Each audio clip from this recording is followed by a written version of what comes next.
Welcome to the Go Slow to Go Fast Lifestyle Podcast, the space where we breathe deeply, live more intentionally, and find meaning in the messy middle of life.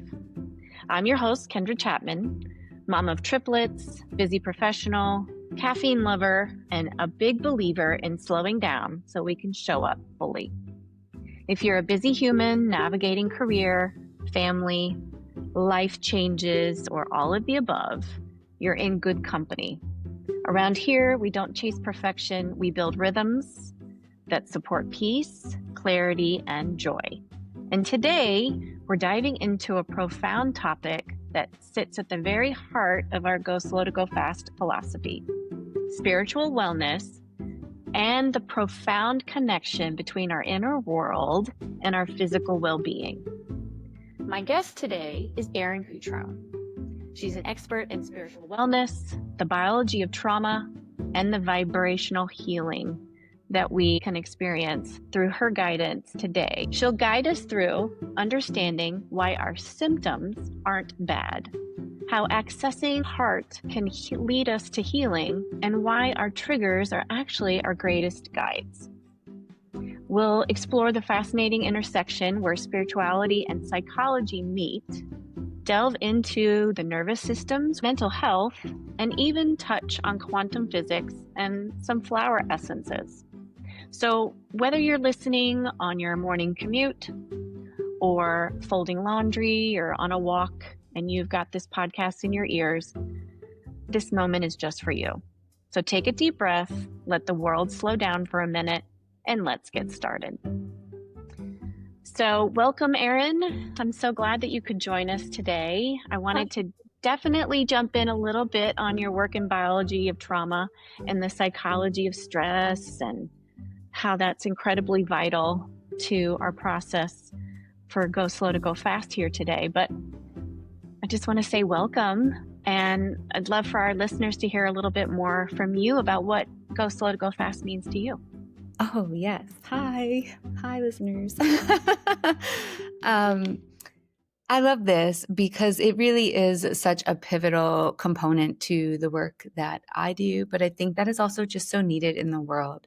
I'm a therapist and I've moved more into the coaching realm just to create a bigger impact and to, not jump through all of the I sometimes call it limitations that the therapist world can do, per this state, per this, coaching, we kind of can branch out a lot more. But the going slow, what I have found, I've been a therapist for almost 20 years, and it started a lot of my work in mindfulness based, which is a huge buzzword now, but 20 years ago was not. And that slowing down that is so hard for our bodies to do naturally, even though it's natural way. Like we've just strayed from these natural ways. And I know you know all about this because you speak a lot to the rhythms and, building those rhythms or reestablishing those rhythms of nature, of self. So I think that when I'm speaking to the nervous system, so over time, I've really dialed in the work to be a lot about that physiology and the biology, but really speaking to the nervous system, that our nervous systems are so comfortable in that dysregulated state. It's like our baseline, which I think is why it's so hard for so many of us to slow down. It's like not this concept. I mean, I used to laugh. I'd have like signs all over my room that's like, breathe, just breathe, and stickers. And it's just like, and I'm still not doing it. It's in our biology, these systems that we're trying to rewire. Yeah, and it's so true because I have to remind myself with this podcast to do the very thing I'm talking about every time I get on here, to go slow to go fast and to breathe. Mm-hmm. Yes, it all becomes this like very counterintuitive practice, but really the more I do this, and I'm sure we're going to get into all of this throughout our conversation, but it's all about less. It's less thinking, it's less movement. It's how do we teach that body, or I like to say like convince the body that it is okay to go slow and to be still And so Mhm. that's a lot of the work that I do in kind of unpacking some of this is like less. Even now for myself, I don't need to know as much. I don't want to know as much. I'm taking in less information. Mhm. And when we do that, it's amazing what other systems start to turn back online where, we get a lot of this work is moving into those spiritual realms. And we're talking about intuition and, the brain and intuition are two different parts here. Mhm. The survival system and intuition are two different systems. But when we start to do less and be more present and still, all that stuff starts to come back online naturally.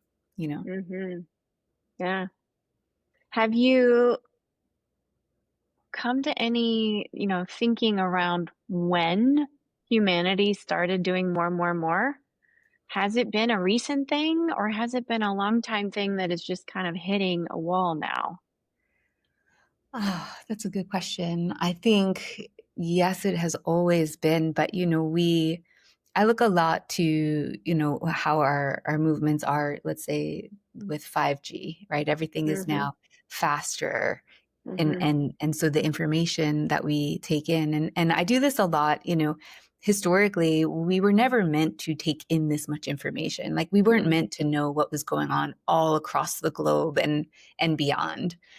So I think it does kind of take away from our natural ways of, a lot of this. I mean, and for me as a therapist through these last, few years, I'm just waiting for the break. It was just like one thing Mhm. after the next of these major, major things.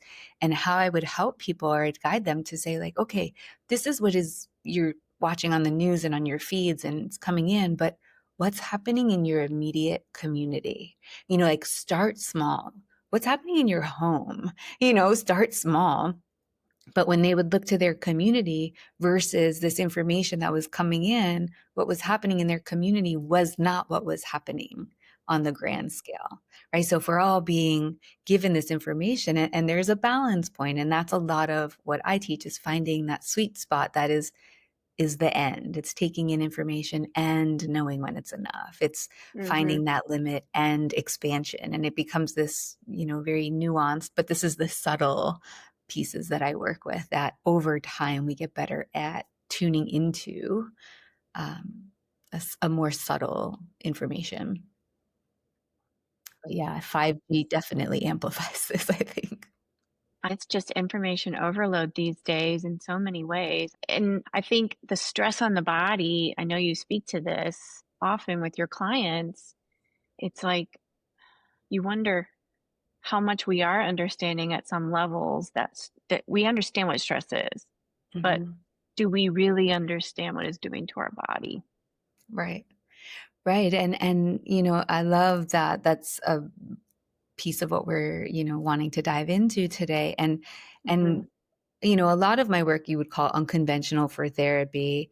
I used to call myself like not your average therapist, and people were like, this is not like any other therapy I've had. And I would always take that as a compliment of, yes, Mhm. because I use what I call bottom up strategies, which is tapping into the body. And, the mind is going to match what the body is doing. Mm. So when we can tap into, just let's go to the physical body of simply tension and ease, and then we can dive more into the nervous system. But, if I'm in tension, my brain, it's like this loop. So it's signaling to my brain, I think of run, fight. Our body's ready to run, it's ready to move, it's ready to go, or it's ready to Mhm. shut down, Mhm. conserve. But then the mind is just going to give it more information of that. So when we work with, the softening practices, now I can access, like it doesn't change necessarily the specifics of my thoughts, but it does change the pace and the frequency. And this is where, that vibrational stuff starts to come in, where it's just a different understanding of the body mind mechanism. So, yeah, those body approaches to access what's going on in the mind and the movements becomes such a better way. I think it's more tangible. The thoughts move so fast, they're so fleeting. You could ask any of the listeners, I know I do this. It's like I start with, this one thought of like what I want to complete in the day. And before I know it, I'm on like, this loop that how did I get here? I was just talking about, the plan. And that's what our mind is so active and so fast. How do you catch that? Where did it Right. go, in that direction? We have no idea.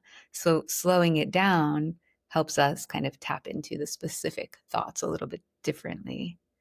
I think it makes sense that if we slow down and we are aware of the stressors that are going on in our life, so we make a point of taking time to slow down and Mhm, to do less. mhm. And I think this is where, I weave in that the biology and the physiology. I speak a lot to of stress and trauma, but this is pivotal in all of this work. And I do it really simplified so it's not so complex, Mhm, but understanding the nervous system and, let's just really, really simplify it to a safety system and a danger system. And mhm, this is the work of Stephen Porges and the polyvagal theory. And we use what's called the still face experiments to mm, kind of really portray that depending on what system we're in, from a very neutral, we use facial expressions from a very neutral face, we're actually taking in very different signals. So I speak a lot to understanding what nervous system you're working from. You have to know that to then see, like, oh, from this very neutral, experience, situation, person, I might be taking in a very different information from the very same thing. So, mhm, when we're in that danger system or that threat system or that survival system, all systems go offline other than mhm, what we need to do to get to safety. mhm, Safety systems are offline, logic offline, rationale or rational thinking, memory all goes offline. The digestive system goes offline, the immune system, the reproductive mm, system all goes offline. And then something that I speak to quite frequently is in that as well, the compassion circuitry goes offline. mm, So we're only taking in danger cues from something that might be very neutral if I don't know what system I'm in. That's mm. the crux of a That's lot of my work. And once you understand that, it's like, oh, that makes a lot of sense. Why are we not it taught this? does. It does. And anybody who's working with people, either adults or little people, having an education background, that makes so much sense because Mhm. kids come to school Exactly. sometimes in those more, unfortunately, more often in those modes of they're just surviving Mhm. to and not thriving. And so when they're in that survival mode, they're not picking up on the same cues that you would expect them to, coming from a maybe a teacher perspective or a Mhm. parent perspective. They're hearing something completely different. And in the world, like I look a lot to why this work is so profound right now is we have people that are going through the world and again using that bottom up strategy but in a different capacity. Think of what happens if we're in survival, our vision gets really small and fixated on the Mm, target. So what are we doing all day? We're looking at these tiny devices. yes. It's priming us. The information that's coming in, danger, be careful, look out, that's priming our systems to already be there. And then, right, we expect people to learn or to have compassion or Hmm. to understand. And it's like those systems are not offline.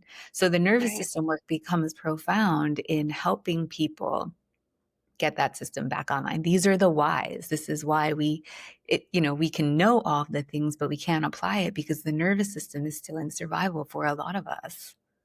And Mm, as it yeah. should in these times, but Right. this is where discernment comes in, and so we turn that safety system back online, and now we can access same information but different.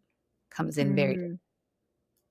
So knowing that so many people are probably living in that state right now, where it's just become normal, it's the new norm to Mhm, be dysregulated. mhm, mhm, What would be some simple strategies that you provide to your clients to kind of get them out of that? Maybe not for very long, but mhm, enough to where they can be aware of, oh, this is mhm, different than what I'm mhm. normally doing. So from bottom up, I always call it bottom up because we work with the body to access the mind and we play with both. But I use the body a lot because it is tangible. So if I said to anybody like, grab your thought and hold it, Hmm. we can't. We don't even know where it is. It's out of our body. So a lot of, our thoughts become memories, experience even past. It's out of body. So I have a very different lens that Mm. I use here. But simply, like, I use posture a lot because I can tell even right now, I say we're forward thinkers and we're thinking of the future. So we tend Mhm. to shift forward. My posture is leaning forward right now. I can feel that. I Mhm. can. So posture could be, okay, can you bring your, spine, and this is my background in yoga as well, can you bring your spine in any more alignment? Mhm. And it's like, oh yeah, are you leaning back? So the spine is going to give us a lot of information as to where we are. And the shoulders I use because those tend to be really tight for a lot of people. Or, I know for me, we're on computers, we drive, or they're up in my ears. As soon as I tune in and I relax my shoulders, every single time they can relax. So Mhm. again, that's signaling to the brain. If my shoulders are up, it's either I'm ready to run or fight or move. That's sending signals to my brain that it is not a time for relaxing. But we can teach that body, like, oh, let's just try it now for the listeners. Like, tune into your posture. And can you relax the shoulders a little bit? And can you relax the stomach a little bit? And just notice by relaxing the stomach, which I think most of us will have to do, you Mhm. take a bigger breath, right? So, a very simple thing that we are not tuned into is our body and our breath. But instead of access the breath, we can access certain points in the body. So, even simpler than a body scan, I don't need to go through my whole body. I might pick 2 or 3 spots that are going to signal. And as soon as I do that, you might notice a bigger breath. Sometimes that bigger breath for us in my work is that system can start to come back online. If your stomach starts to gurgle, we've just put that digestive system back online. If you take a spontaneous breath, like I get that a lot with my clients, and I'm like, oh, did you see that? That's the parasympathetic system coming back online. That's your safety system. Mhm. Oh, okay. It's okay to be still here with this person in Mhm. this environment. Yeah. So those are my like go-tos right away. Right. When somebody takes a big sigh, you Mhm. know, I'm working with people. Those are one of the signs I can kind of tell that either they needed to take a break and get more oxygen or they just feel more comfortable with me in Mhm. whatever we're doing or talking about. But if they're Right. not breathing, then they're tense and they're holding it in and they may not even realize it. So that's a good Right. reminder to think about And your this stomach. And totally, and this can lead right into some of, like when you say someone feels comfortable with me or that they needed that bigger breath, because we move so fast and we're keeping up with these computer speeds, we're not mhm, meant to move that fast. And I talk to a lot of people in their jobs and the, workload is just growing and they're inundated with these piles that are meant to be for computer speeds. mm, We are not meant to move that way. Yet to keep our job, we're overriding those internal cues that are saying, okay, too much. Okay, we need to pause. Okay, take a breath. Okay, take some water. So when we start to listen to the impulses that are coming through, I'll say, are you thirsty? And it's like, oh, mhm, right. I am thirsty. I haven't had water in 3 hours. Or are you hungry? We override. Do you have to go to the bathroom? yeah, We're on these meetings and it's like, oh, just 45 more minutes. I'll wait. No, mhm, like, pause to go to the bathroom, yeah, listen to your body. We override it over and over, and we learn this, I'm sure as you see in the school ages, we learn this really early on. yeah, we do. And I mean, I'm guilty of that, having been a teacher and school level leader later years where I expected kids to be in their seats and doing their work. And if they needed to take a bathroom break, we had to monitor when and how and all the Mhm. things, right? Right.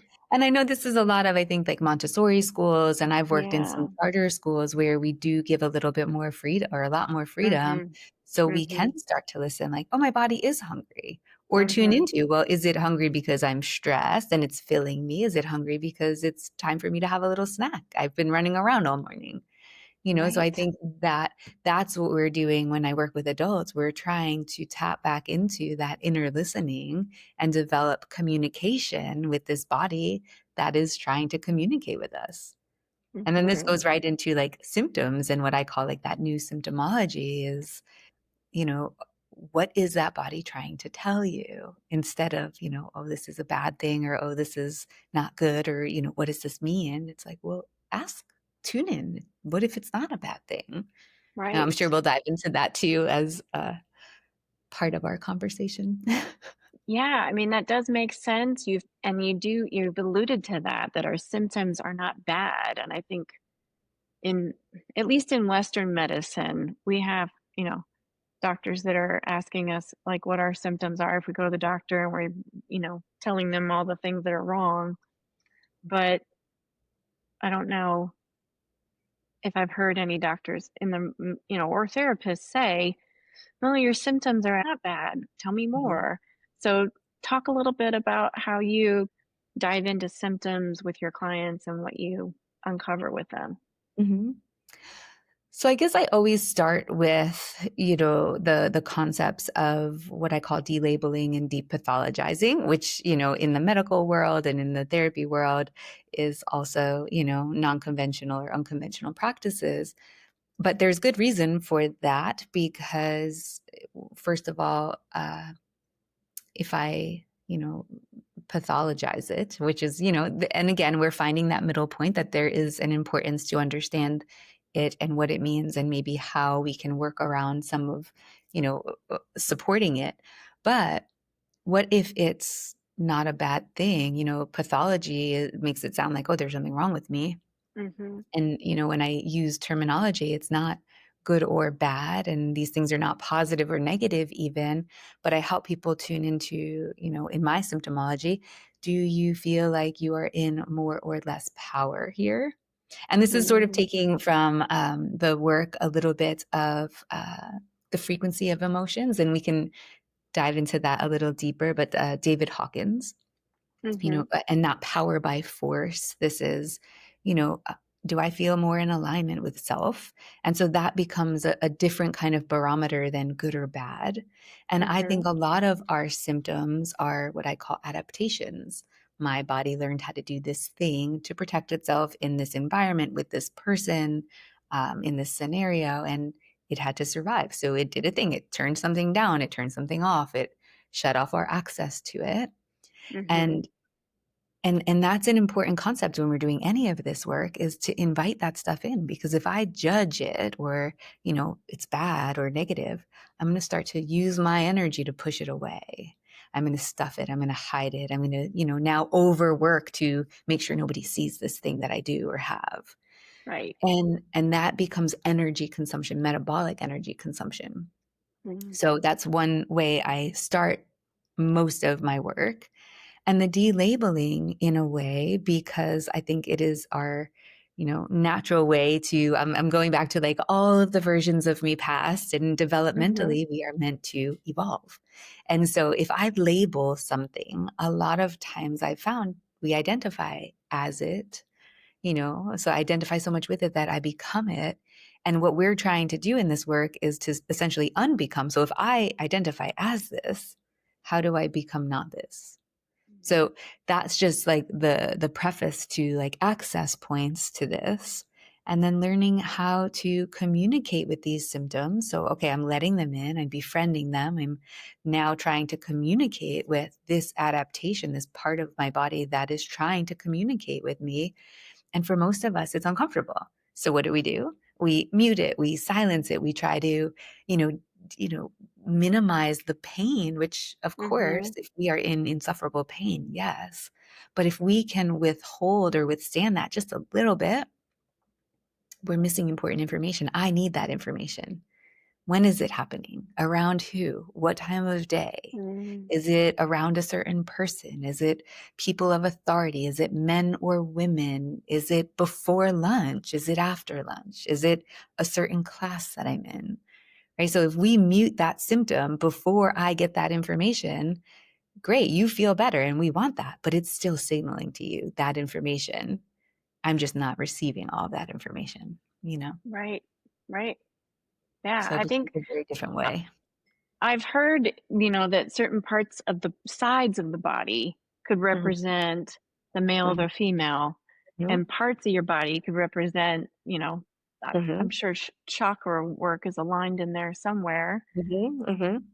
and just the idea of what exactly is, like you said, if it's a particular person or time of day that's triggering Mhm. something, Mhm. that's information that your body's telling you. You just have to know how to translate it. Yes. And that's exactly when you're slowing down and tuning in. And, we're really trying to quiet the activity of the mind to go deeper because the Mm, mind is going to come up with the story. And over time, that muscle in our brain, that neural pathway, that neural network is really strong in that direction. So it's very hard to convince the mind of other. But when we start to peel back some of these layers, like you had said, those physical symptoms, a lot of times for me are very, very much correlated. Here's that body mind connection that we know about and read about. But mhm, if I say to grab that thought or that emotion, we can't tangibly hold that. It's not something we can physically hold. We can feel it, sure, I can sense it, mhm, absolutely, but I can't hold it. And so what happens is over time, if I keep thinking that thought or experiencing replaying, this is the ruminating, in repetition, it does become dense. And now that's mm, going to take hold somewhere in our body. And that's where that dis-ease or that, heavy imbalance, this is where we start to see physical symptoms. So, mhm, I'm not a doctor, and this is why I moved more towards coach because it's weaving these things. But I've heard so many stories of that physical symptom. So we have IBS. I have tons of people that come mhm. with IBS. And so Yeah. we start to look at the function. This is another piece of the work is functionality of, okay, well, what's that organ or that part? Chakras are very much in this as well. Okay, what does that part of our body do? Is it's releasing, letting go of, it's taking nourishment. So let's go back. What happened that we are not letting go of, or that we are Mhm, replaying that it's time to learn how to let go of? And this is why we do delabeling, because I'm essentially asking you to unbecome what you know you are. And I'm not saying to eliminate the story. We want to hold space for both. That story is true. And mhm, how do we evolve out of that and unbecome that so we become more evolved beings? Our higher versions. We can call it anything we want, but I do have to be willing to let go. Or this is integrative, really, is invite in that both can be true. I can be mhm, that product of this experience, circumstance, real life thing, and not be that. And this is anahata. Anahata is the bridge space. It's the space in between. And that's where a lot of mhm. the spiritual work will start to come in as well. So it's Mm, deep work, but I think really, really yeah. simplified that it can be very easily understood. And I would love the feedback from some of the listeners to see, like, is this making sense? Mhm. Or is it like, what the heck is this lady talking about? Yeah. So for like an example of like maybe putting this into practice. So like let's say I've got an awful pain in my back, Mhm. and as you work with me, like if I'm one of your clients and you start to ask me questions or we pinpoint what that might be, that's manifesting, and Mhm. it turns out there's somebody in my life, could be a boss, it could be a family member, that is Mhm. literally stabbing me in the back for Mhm. whatever reason, whatever the behavior is. Is that Mhm. how it could literally pan out to be the case? Or is it something completely different that doesn't exactly align with that? Well, here's the space for both, right? Because then there is very real, people have had accidents and people have, Mm, been physically hurt. And so, yes, there is. But I do think it highlights, for me, the symptomology that I use is I use the word circuitry a lot where, mm, we've had an experience or an input. And a lot of times that stuff comes in at very young ages. This is also nervous system work. And at young ages, we have underdeveloped brains. So we might mm, also have misinterpretations of experiences. But in our life, it was real. My parents were fighting because I didn't clean my room. And those mhm, plates that were flying, I don't know, were because I didn't clean my room. mm, And our brain can't really put together that that wasn't the true experience. Yes, maybe plates were flying, but it might not have anything to do with me cleaning my room, right? So this is where those adaptations come in, where we see OCD-like symptoms. It's like everything is perfect forever now till the end of time. Or we see adaptations come, and I use adaptation because my body had to adapt to something that it needed to do to survive. But when the circuitry, so let's say, I work a lot with trauma, and trauma very different than what most people understand it. I use trauma a lot as anytime we disconnect from self, there is a severing. So whether it's a real experience, a perceived experience, something that we have, brought into this life, when we sever from self, I'm shutting down parts of myself to please other people. So it's not actually me, but I'm not connected to truth. When I do a lot with wiring. So when that wiring has been severed, so I'm not connected to self, a lot of times we will keep hitting that switch. So we understand circuitry. I walk in, I flip a light switch on, it goes through the house and flips on the light. If that wiring has been severed, but I keep coming in and I keep hitting that light switch, that energy becomes stored. So we can call this emotion, we can call this thought, we can call this real experience, we can call this repetitive, we can all kinds of things here. And I speak kind of vaguely on purpose because I think each listener might be able to apply it differently in their own life. So now we have this severed wiring, but I've, hit that switch 150 times. When we start to do this work and we start to connect that wiring, now it has somewhere to go. That stored energy has somewhere to go. And so this is why I say sometimes that symptom doesn't necessarily need to be a bad thing. It could also signal that you are feeling more safe. It could signal that you're moving away from old adaptations. So it's trying to get louder to say, hey, we developed this adaptation to keep you safe and you're not doing that. So we're going to get louder so you come back into this familiar that we know how to keep you safe. So when we look at the physical pains, yes, when did it start? That emotional or mental that becomes dense over time.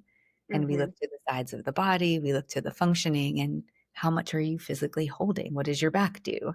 And in, exercise physiology or in yoga, if I want to work my back, we often work with the core. So it might actually be a signal of something weaker that it's overcompensating for. So we kind of pull in a lot of details. And when I listen to stories, I'm able to kind of weave that oh, okay, right. I don't have a strong sense of self. So my back isn't feeling strong and my posture is different and my shoulders are rounded. Often that signal of, those depressive states. My shoulder, I'm hiding or protecting my core is a lot of what I see, and this is the heart work, all of the things that we do to protect this internal, central column, sense of self, heart. And if we go back to probably any listener, we've all had heart pain and we have learned some sort of adaptation to protect it. Yeah. So how does this shift your clients on delabeling that area in their body once you get to the bottom of it? How does it shift the perspective to empower that individual on their healing journey? I love this. So, so we can look at, those physical pains, those emotional pains. I say a lot of this we see in the form of triggers, where I do a lot with trigger work. Those are the things that activate us. Those are the things we tend to defend. This is where we're going to shut down or get loud. We're going to have some kind of movement around it. So I think the triggers become also easy access points, because we could be sitting in a room right next to each other and something happens and it bothers me and not you. Why? That circuitry inside of me is trying to find resolve. It's trying to close the loop. It's like, okay, we need to resolve this issue. And, when I speak with the nervous system or to the nervous system, it doesn't know time, right? My nervous system is still the same nervous system I had when I was an infant, in utero, at different points in time, with different experiences. So it is trying to signal to us safety or danger. Remember that? Oh, don't do that. That's a lot of my podcasting work or the speaking and public speaking. And if you jump on my Instagram page, I have a lot of trauma around being recorded, public speaking. And so this has been my way of speaking to my nervous system to say, like, okay, I hear you. That thing was dangerous then. And so we start to kind of untether and really understand that that system doesn't know time. So I need to convince it, like, we are in 2025 and I am a grown woman and I have a skill set here. And I talk to it, and I have my clients start to begin to develop relationship with these triggers, these symptoms, and their own body, and speak to it like a child, right? Like if a child were to go and touch, a hot stove, like they don't know the stove is hot or what can happen. So we don't sit here and berate them with the thoughts that we tell ourselves and the Right. judgments. We really sweetly, like, oh, no, no, like, boo boo, you're going to get hurt. That's an ouchie. We have all this sweet and gentle language, yet we don't do that for ourselves. So, starting to have that awareness around language and how do we communicate with self? That again, if I start to judge myself, that's going to kick me right into a survival system. All those other systems are offline. So, Mm-hmm. convincing that nervous system that I can befriend this thing, that this thing can be here, this trigger, this, experience. And if we are safe, like this actually has a lot to do with real safety. But if we are now, it's like, well, what does safety look like and feel like? And we start to develop a felt sense around that, so I can resource that at any point in time. And then that's like our entry point into all of the other work. Mm. Yeah. If And that you bring answers up the such a question, I good can go so point. deep so fast, I don't even I realize know. sometimes.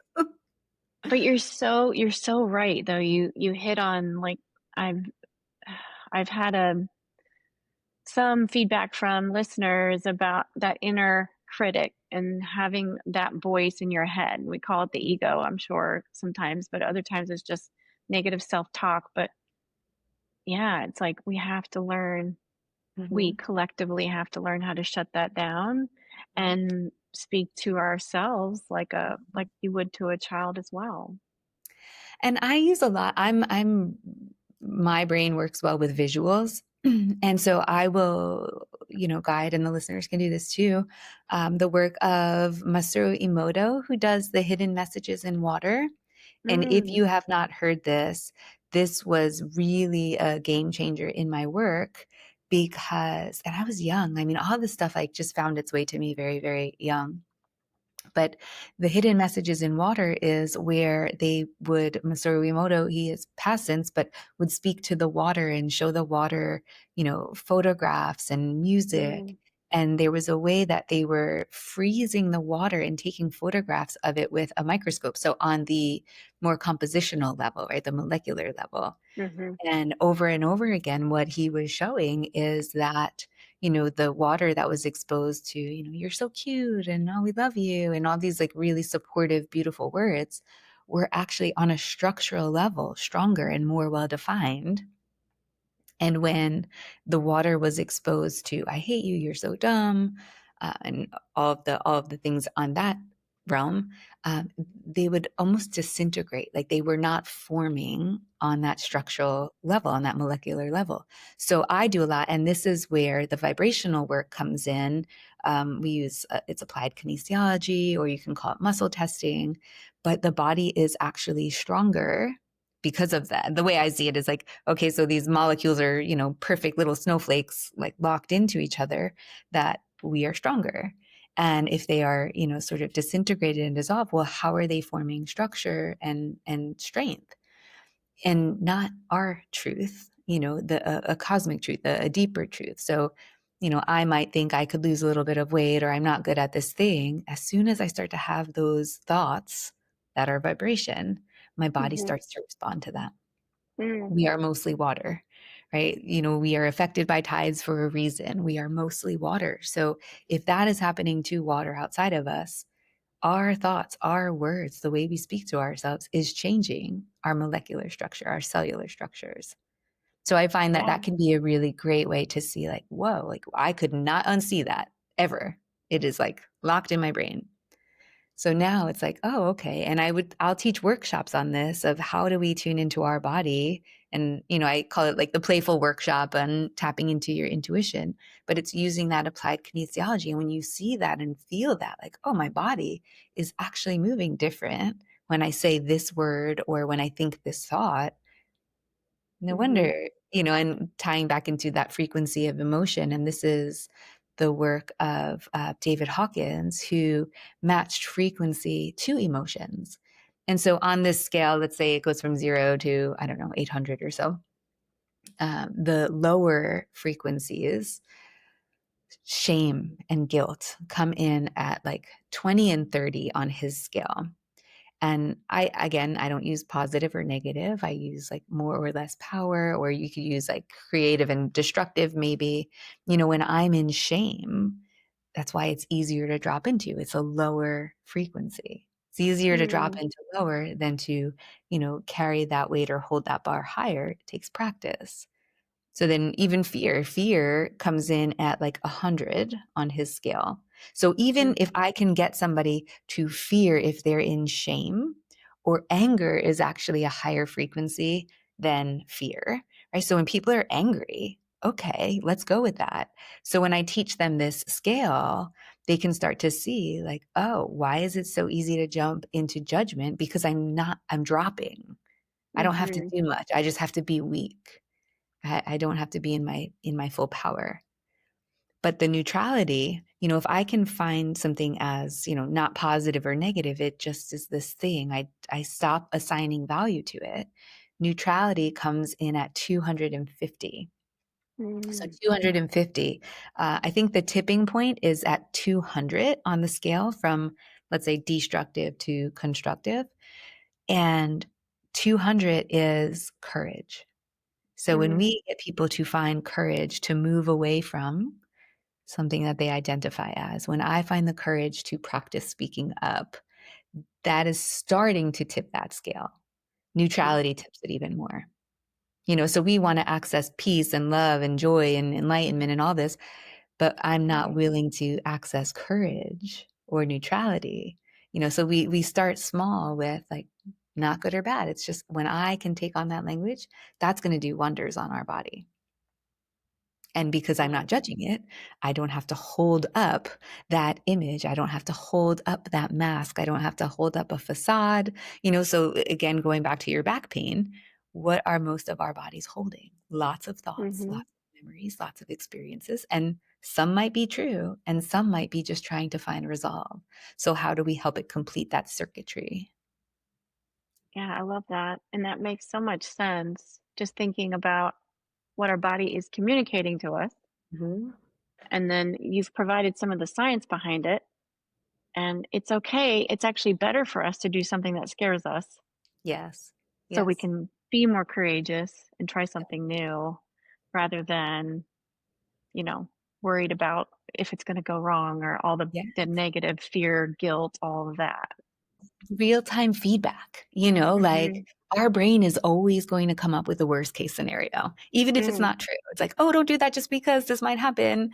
And it's Mhm. like, well, most of the time, and it works in both ways. Like we can't imagine how great it's going to be, and sure, is it going to be wonky? Of course, I don't know how to do it. I'm not good at it. So this is where we use a lot of distress tolerance, meaning if I can tolerate being uncomfortable for a little bit and like, ugh, like Mhm. if I went back to some of like my very first podcasts or, anything that I had to do the first time, it's like cringy. I'm like, oh my God, please don't Mhm. listen to that one, but it's a Right. part of the evolution. If I can step into it, it's like, and keep stepping into it. If it's something that's Mhm. important to me and I want to overcome it, now I teach my body that it's uncomfortable, it's not dangerous. And now it doesn't Right. have to be in that survival system.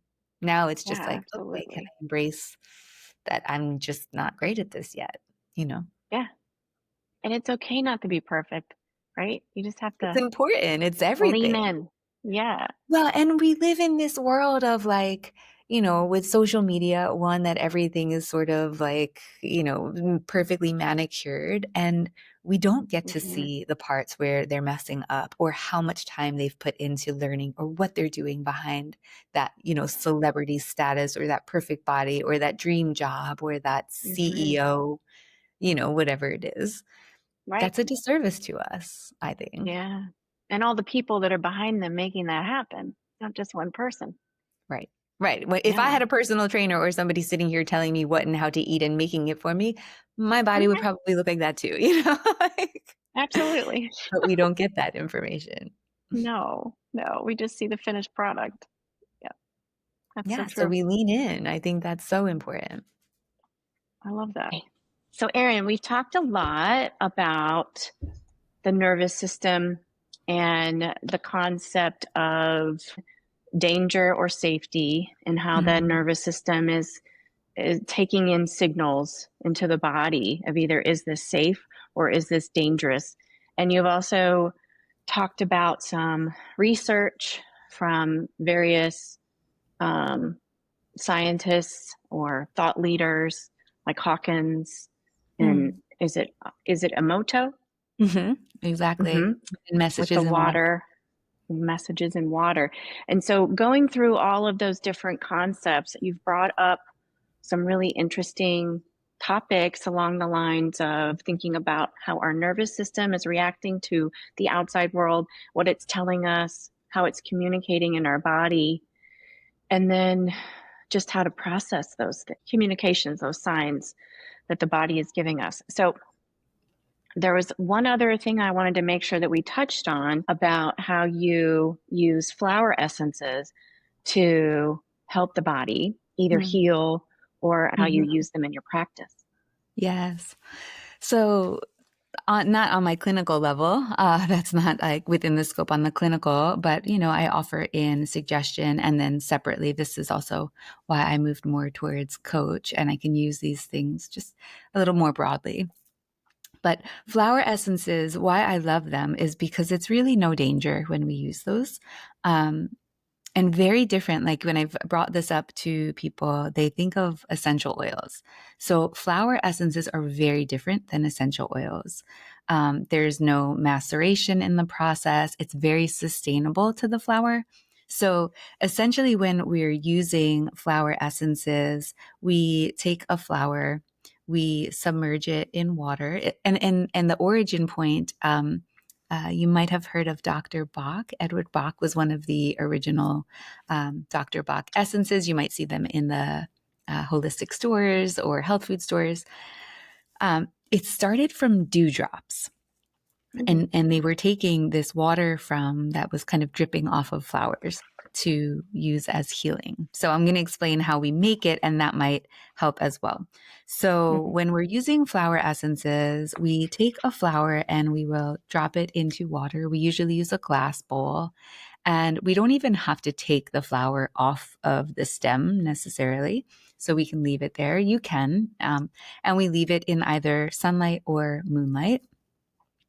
And what happens is, and this goes back to the work of Masaru Emoto, that water becomes the conduit. So water holds the vibration. And that's essentially what we're taking is the vibration, the essence of the flower. So the sunlight will, combined with the water, leave the imprint of the flower's vibration in the water. And so when we take the flower out of that water, that we put into a bottle, and that bottle becomes what we call the mother. From that bottle, we will take only a couple of drops to put in a small, let's say 1 or 2 ounce bottle with some more water. We preserve it with either like a glycerin or sometimes brandy. And that becomes our tincture bottle or our dosage bottle. And from that, we will only take a couple of drops a day that we might put into our glass of water. You could put it under the tongue. You can put it on acupressure points. You can put it in the bathtub. We can submerge in it. But so it's micro doses of vibration. And that's all it is vibration. And so how I explain this is, if we're talking, I love to use sunflower because most people understand sunflower. And so I would say, if you think of a sunflower, like what comes to mind when you're thinking of a sunflower? I think of its color, yellow, Mm-hmm. green, and green leaves. Mm-hmm. I know that I've grown them personally, so I know that they get really tall, Mm-hmm. and they have a heavy head, Mm-hmm. and the stalk is thick, Mm-hmm. and produces a lot of seeds. Mm-hmm. Yes, I Yeah. love that. And for most people, right, they light up, right? Like, oh, I love Mm-hmm. sunflowers. And almost immediately, every time I ask that question, somebody's posture will change. Like, oh, sunflower. And so Mm-hmm. that's really what we're looking to. And we call it the doctrine of signatures is we look at the plant, we look at its colors, we look at its structure, we look at where it grows and how it grows, the colors correlated to the chakras. And so, yes, sunflower grows taller than most of the other flowers. Mm-hmm. I love that you touched on the stalk. The stem is so thick, it's so strong. Its Mm-hmm. head sort of peaks to the sunlight. Its color is yellow, right? So that's solar plexus. And so typically we'll treat the opposite. So that droopy head, that weak backbone, that poor sense of self or low sense of self. And so if I were to suggest, and it's on the more masculine side, it's very loud and proud to be a Mm-hmm. sunflower. So we'll do micro doses of sunflower. And when I study with my teacher, and she's out of California, we would meditate with these essences and just take Mm-hmm. one by itself and see what sort of happened. And I remember sitting and I had my eyes closed and we take a couple of drops and I literally felt my spine lifting and my shoulders getting tall and my head lifting. And I was like, whoa, we take on the vibration of that plant, of that flower.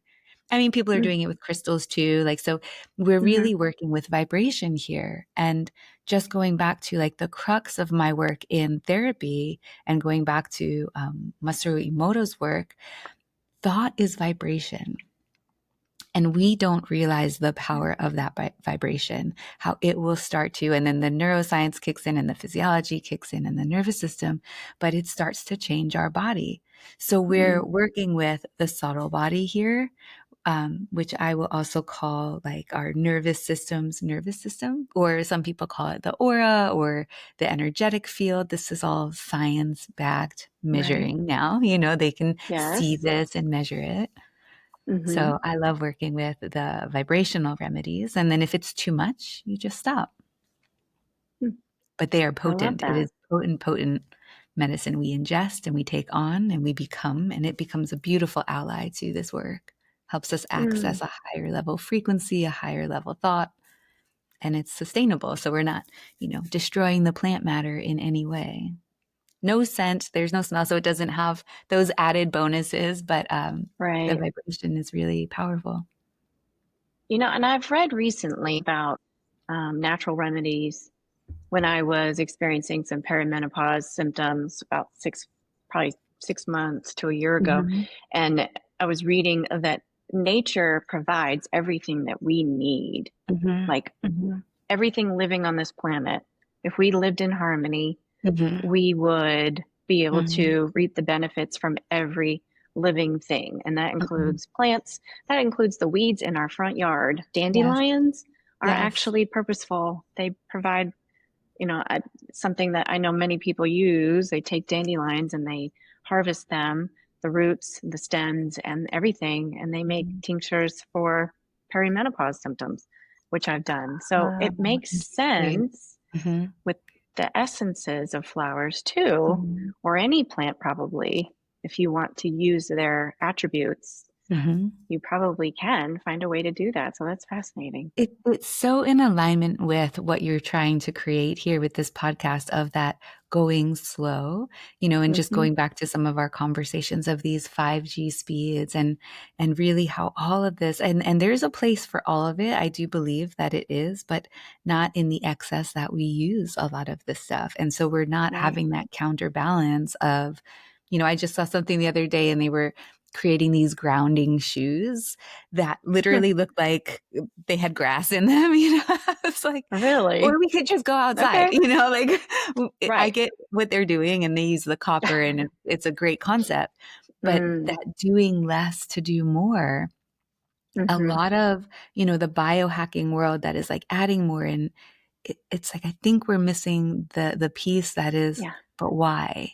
We maybe need to take some things away and just like come back to Mm-hmm. our roots of like Mm-hmm. sunlight, right? Yeah. Earth's grounding, fresh air, those ions that just are around the ocean and the trees that we get, so I'm loving it. And I cannot wait to see what this turns into for the podcast to help, people Mm-hmm. remember this. Yeah. Instead of trying to create it artificially, just go outside Mhm. and enjoy the nature around you. But if you want to learn more about Anahata and Mhm. working with Erin and all of the things that, she can provide in her coaching program, I think, that would be a great resource as well, because she is going back to the basics of nature, biology, neuroscience, nervous system. I mean, there's science behind this, but there's also practice and practical strategies. So I know you've talked a lot about the different studies that you've used in your practice, but is there anything else that you want to speak on as far as the Anahata um, concept or anything else around wellness? Oh, sure. And it's interesting because anahata was a word that I've just had from the beginning. So much of my work in all of my renditions has been about the heart and aligning with love. And I had an art studio that was creative heart. Everything is centered around this heart space. And anahata is a foreign word to a lot of people, but it's taken from Sanskrit. It's taken from the yoga philosophies, and it's the heart center. And I explain it a lot through its symbol. And how I've Mm, understood the symbol are these two intersecting triangles, one with the base that's bigger at the top pointing downward, and one with the base that's bigger at the bottom pointing upward. And so every time I go to scrap anahata, it's like, nope, you're here to teach people about this word. mm-hmm. And the translation is unwounded heart, and actually unstruck is what it really means. And so when I play with that concept, these two triangles, or the sound unstruck, the the sound that something makes when they are connected. And so these two triangles being like that which is above us working its way downward, and that which is below us working its way upward, Mm-hmm. connecting at our heart center. And I take that triangle and I turn it on its side, and that which is behind us and that which is in front of us, connecting at our heart center. And for most of us, that's where the wounding happens. Whether it's something you said and it hurt my feelings, whether it's an experience that I had, it's always going to come back to the heart.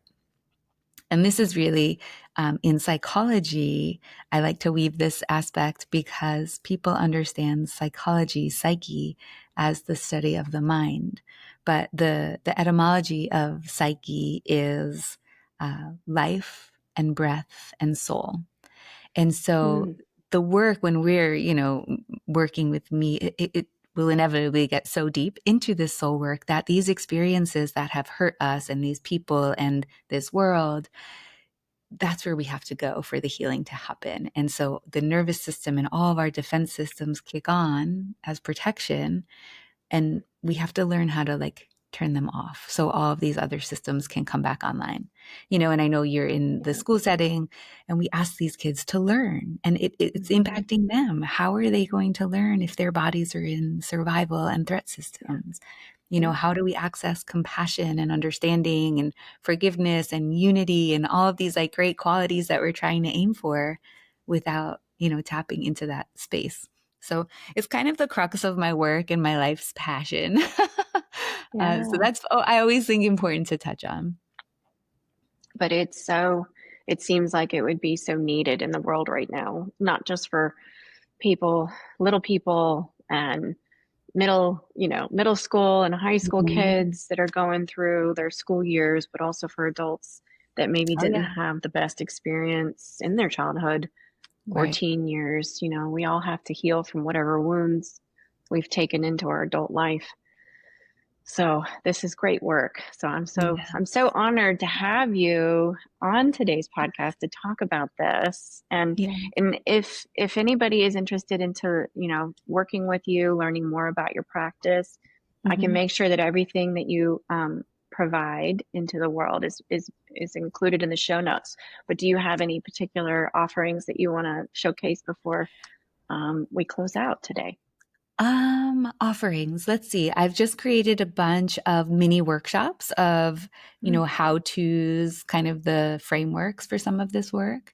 And I'd say the biggest thing that I'm working on right now is creating a space called The Space. And it's our virtual community space. So I have providers coming in with their offerings, more about collaboration, connection, and that community building. So we're doing pop-up style and drop-in style. Some will be live, some will be virtual. And so I'd love people to just, if they're needing support, that developed because I've just seen so many people through circumstance, through insurance, through cost of things, not being able to get support that they need. And to have these conversations and to have a place where we can kind of unravel and get confused and grow and play and learn. And so the idea there is that it's accessible. And so we can get it to anyone, anywhere. And I think that's really what the world needs right now. There's a lot of people that are needing support. So yeah, that sounds like a great service. I just really appreciate you. Thank you so much, Kendra. This has been wonderful. Yes, I appreciate you. That's it for today's episode of the Go Slow to Go Fast Lifestyle Podcast. I hope that you feel inspired and empowered to take proactive steps towards your own well-being during these significant life transitions. And now I'd love to hear from you. What's one mindful practice that you're going to go slow on this week to make a purposeful step towards progress? What was your biggest takeaway from my discussion today with Florence? So let's keep the conversation going, and I'll make sure that I put all the information in the show notes to connect with Florence. And I hope that you consider checking her website out. You can always connect with me on coachingwithkendrachapman@gmail.com and visiting my website, www.coachingwithkendrachapman.com. And I hope that you'll consider looking me up on Instagram, DMing me, or commenting on anything that I post to just kind of keep the conversation going and let me know how you're adding mindfulness into your practice. So remember, as you're walking through whatever season you're in, I hope that you're doing so with confidence and purpose and a little extra grace. And if you love this episode, I hope that you'll consider sharing it with a friend or everybody you know who needs a little calm or clarity in their health journey. And as always, stay connected and remember, the light in me honors the light in you. And as you head into the rest of your week, let your light shine through. And until next time, I hope that you remember to go slow to go fast. And thanks for listening.